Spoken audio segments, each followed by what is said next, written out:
guys, today I'm going to show you how I become the goddess of death herself, Hela. First, I start by applying foundation evenly and thickly all over my face so I can start out with a nice blank canvas.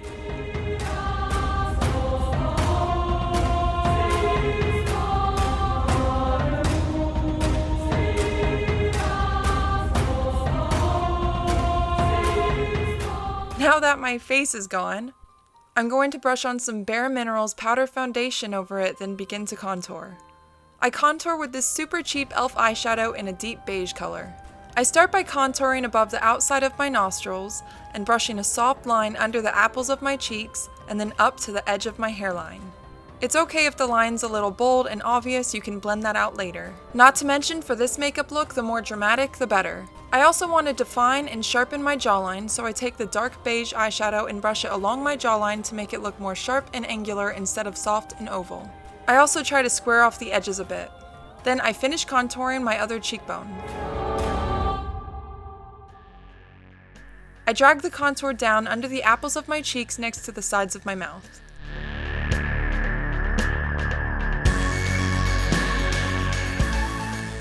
Then I contour my nose. Her nose is kind of a triangular shape with a rounded tip, meaning it is smaller at the top under the brow bone and wider at the bottom where the tip is. And the tip is rounded a bit. My nose is actually pretty wide on the bridge because I have a flat bump, but I correct that with contour. So I start more narrow near the top and drag it out around my nostrils. And I make the tip rounded.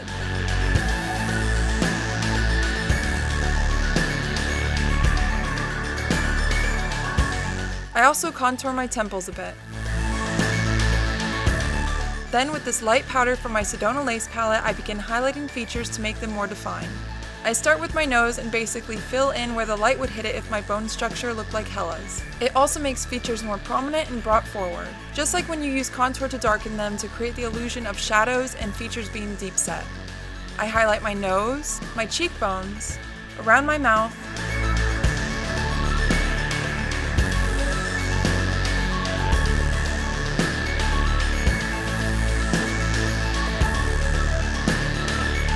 my jawline,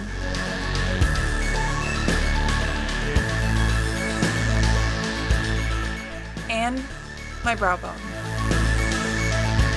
Then I take some bareminerals powder foundation and a puffy brush and just brush it on my face to soften the harsh lines and blend everything in.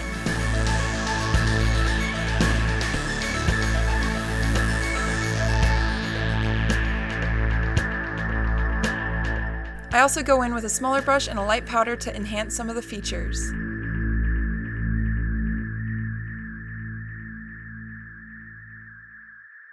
Next, I'm going to use these 4 awesome eyeshadows from Surreal Makeup that are also a part of my makeup palette collaboration with them. If you want to get my makeup palette for yourself, the link will be in the description. First, I start with this deep red color and apply it around my eyes. I start at the ends and go up towards and past my eyebrows and then fill it in under my brow bone and then curve it back up to the inner corner of my eyebrow. And I drag it a little bit down the side of my nose.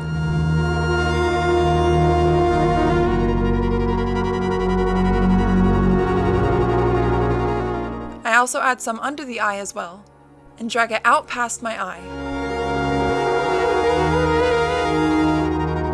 Sometimes her makeup looks cleaner, sometimes her makeup looks messier, it's really up to you. I prefer the messier look since I'm doing a wig instead of the headpiece.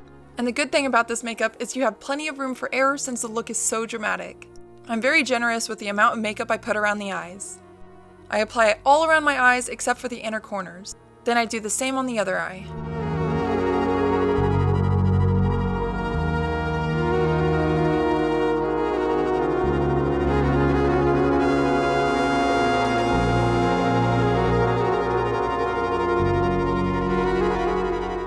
Once I'm done applying the red shadow, I go in with this beautiful purple tone. I basically just layer on top of the red very lightly around the edges so the red still shows through a bit.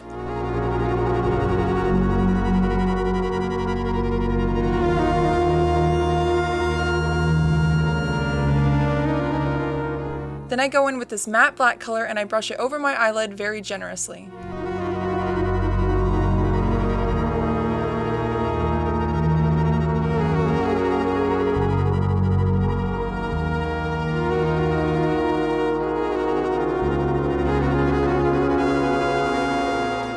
I continue it up to the inner edge of my brow bone.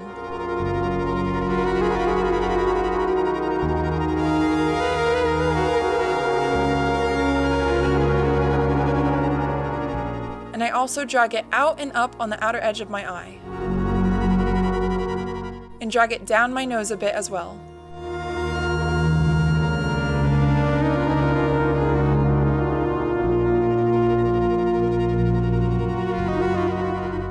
Then I apply it under my eye, and touch up any areas that could use it.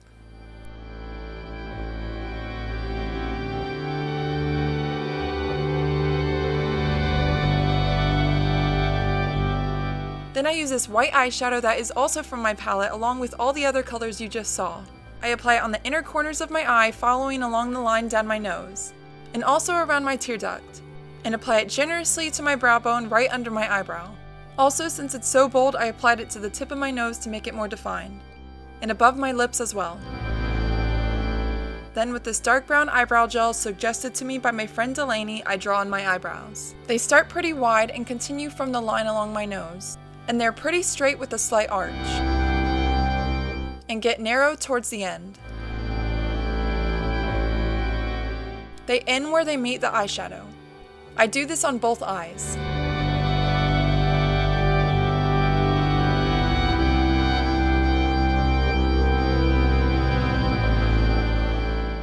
Next, I'm going to put on my lenses before putting on the eyeliner.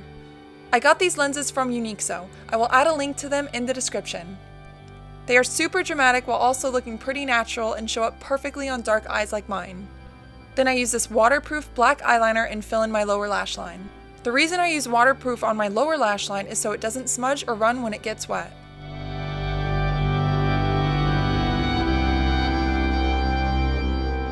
I also drag it down around my tear duct to make it look more pointy and defined.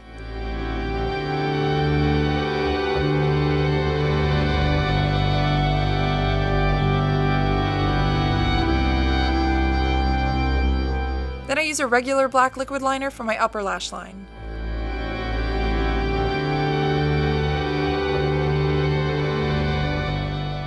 And I drag it up to create a thick wing.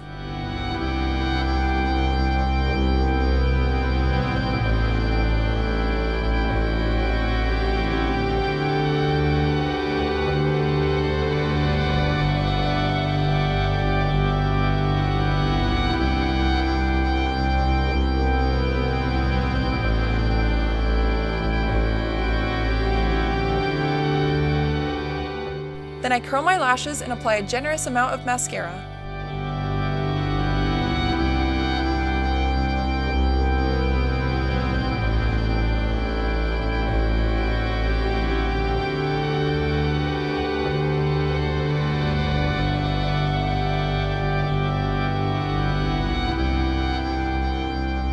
Next, I move on to the lips.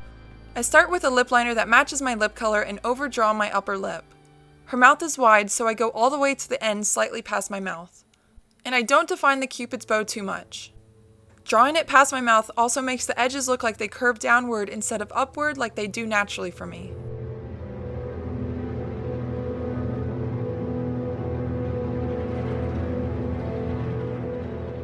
Then I go over it with the darker lip liner.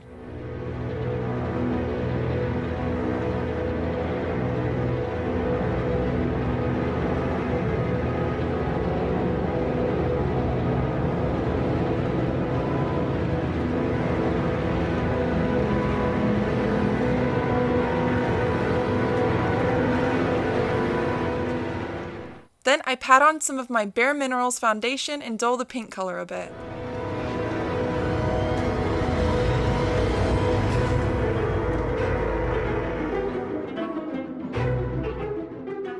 Then I go over it with some lip stain to blend everything. Then I take a dark brown liner pencil and draw on the corners of my mouth. This makes the lips look more puffy. Then I use a lighter brown pencil to fill in my nasolabial folds and make them look more like a crease than a shadow. I use that same pencil to draw wrinkles down the corners of my mouth, and I blend it in with a puffy brush.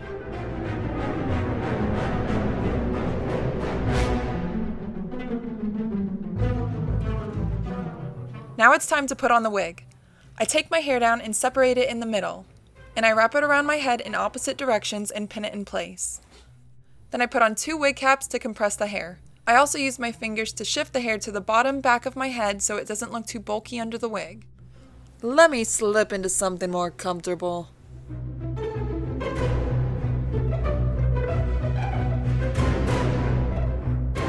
Next, I use eyelash glue to glue my wig down to my face so it looks like it falls more naturally. I apply a light layer of it, then press my hair down over it. And that's pretty much it for the makeup.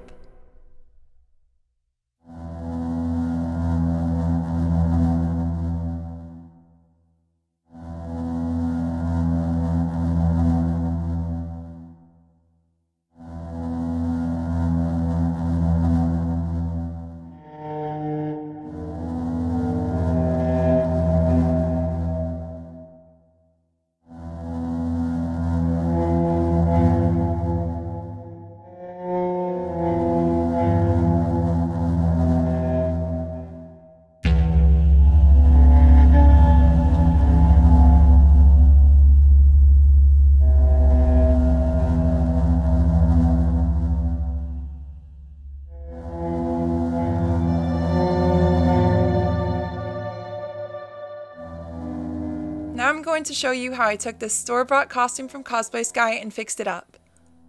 I usually love CosplaySky costumes, and while this suit is made well and the fabric is durable as expected, sometimes when you buy a store-bought costume online, it may not fit as expected or the quality may look different than the photos. If you want, you could always return the costume, but maybe it's not that bad, or maybe you're in a time crunch and need the costume done by a deadline and can't wait for a new one, so you have to make it work. I'm going to show you how to do that. I put the costume on inside out.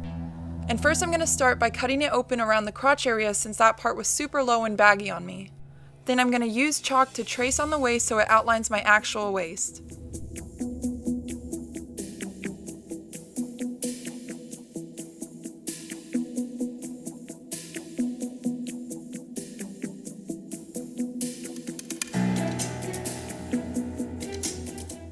This fabric doesn't have any stretch to it, so I make sure I leave a little wiggle room.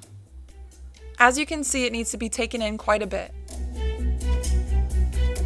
The arms are also a bit thicker than my arm, so I just trace my arm along the seam. I expected this to fit a little loose since I ordered a size up. I always order a size up when buying online because while it's pretty easy to take things in and make some things fitted and smaller, it's much harder to make things larger. The hips, shoulders, and chest fit me snug, so if I ordered a smaller size, I don't think the suit would fit at all. After I'm done tracing the new seams, I pin them down so I can run them through my sewing machine. Then I run the traced pin down line of chalk through my sewing machine.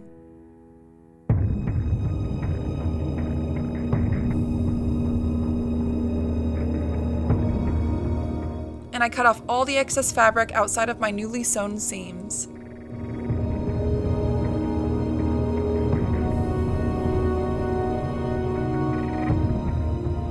For the crotch area, I sew on a stretchy fabric to fill in the hole I cut.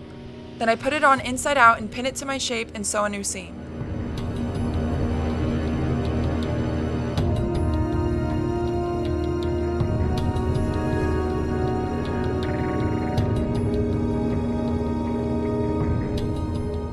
Also, the chest pieces were green and I prefer them to be black.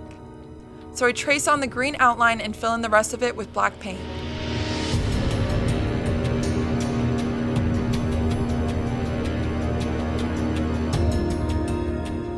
I'm using black Angulus paint that my friend Delaney got me. It works really good on vinyl and leather. Acrylic craft paint would work too. I actually ended up going over the black with acrylic craft paint afterwards because it had a more matte, dry finish.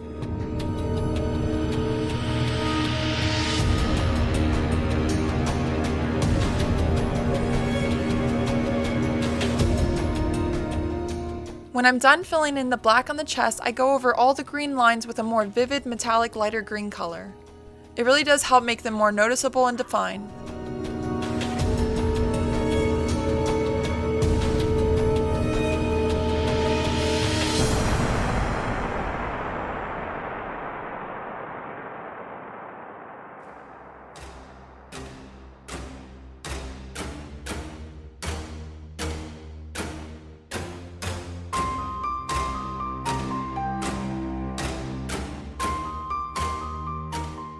And here is a photo of the suit before and after I made my modifications. It went from something I thought I would have to return to something I'm super duper happy with. I hope you guys found this tutorial helpful. I also hope this helps show you that even if a costume seems unwearable, there might be some things you can do to make it better. Huge shout out to Surreal Makeup not only for creating these amazing eyeshadows, but collaborating with me for this makeup palette. I will add a link to it in the description. Also, thank you to my patrons for helping me be able to make these videos. Feel free to check out my other makeup and costume tutorials I have posted on my channel. Thank you so much for watching, guys. Bye!